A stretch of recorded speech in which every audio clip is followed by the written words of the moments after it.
Hey, how's it going, guys? On the couch right now, and I just wanted to do this video. I actually wasn't sure if I wanted to do this video, but I just wanted to get some things off my chest and speak from the heart. As you can tell from the title, my grandma, she passed away last Thursday. Um, she lived a really good life.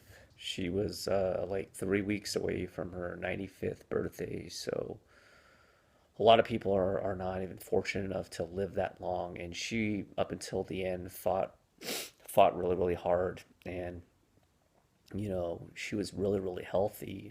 I think up prior to her death, she was only on like one medication, and she had her hip replaced, but other than that she was sharp as a whistle.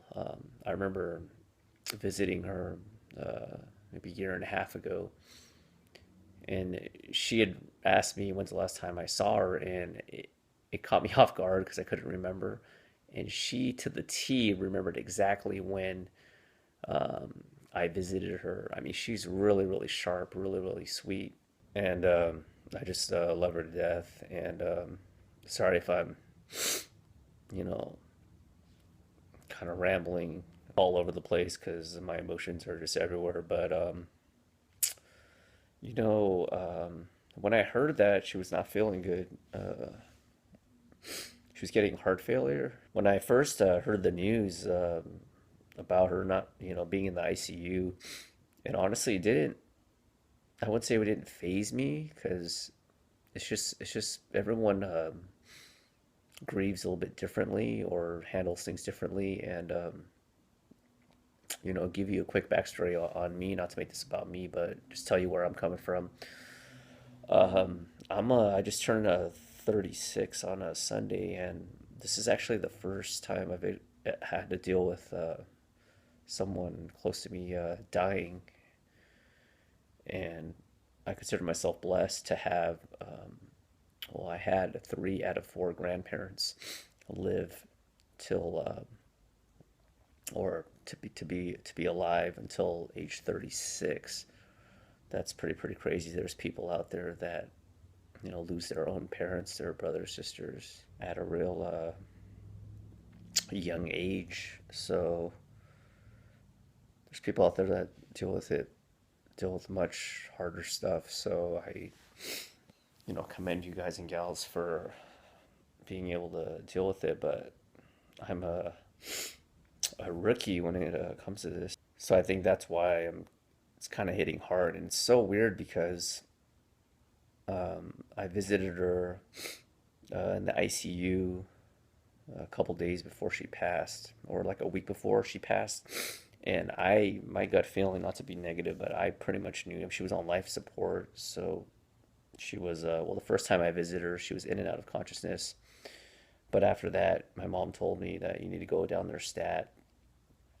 And I'm glad I did because I went during work, and my one of my uncles was there, but he said it's empty. You can go up there, and that was a really valuable time because I knew that once she passed, that I have a huge family. It was going to be a lot of people, and I visited her again.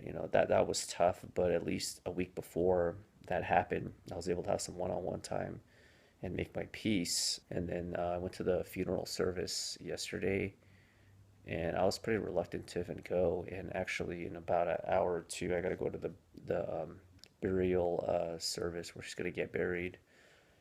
And I'm reluctant to go again, but I'm not trying to make this about me because I know it's just to show respect. But it's just kind of hard. It's so weird. My emotions kind of like I said before, when I first heard the news that she wasn't doing well, I was actually completely fine. But once I saw her, and then I started driving home or back to work, it was, the emotions just kind of, they just come in waves out of nowhere. And it's come from someone that doesn't show much emotion. So I think that's, part of the reason why I feel the way I do, because I think I tend to bottle things up. I think people that are more open in general about their feelings I can't speak for everyone, but they might be able to handle the emotions better. But, as a male, we're learned to or were raised to, for the most part, not show feelings and stuff. So I think when something does hit, it just kind of just hits really, really hard.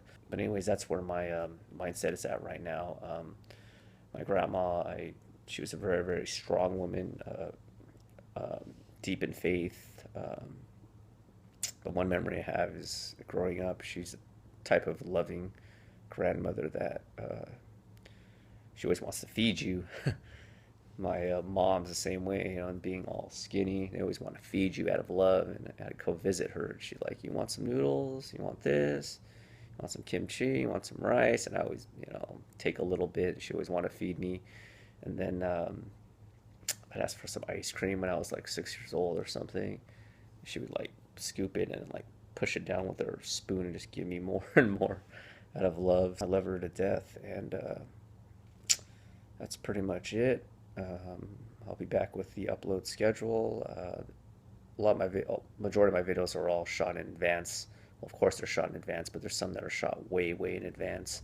So in the next video, I'll be definitely more perky. That's about it, guys. Rest in peace to my grandma. And one last thing I want to say is, one of my cousins, she's probably taking it 10 times harder than me. She mostly took care of my grandma for the last remaining years, and shouts out to her. She knows who she is. She's probably taking it 10 times as worse, as well as obviously, you know, my uncles, my father, just everyone, So I just want to point that out, that I'm not trying to, make this about me and say sorry me, sorry me. I just, I had to just get it off my chest and pay my respects towards my grandma. Okay, bye.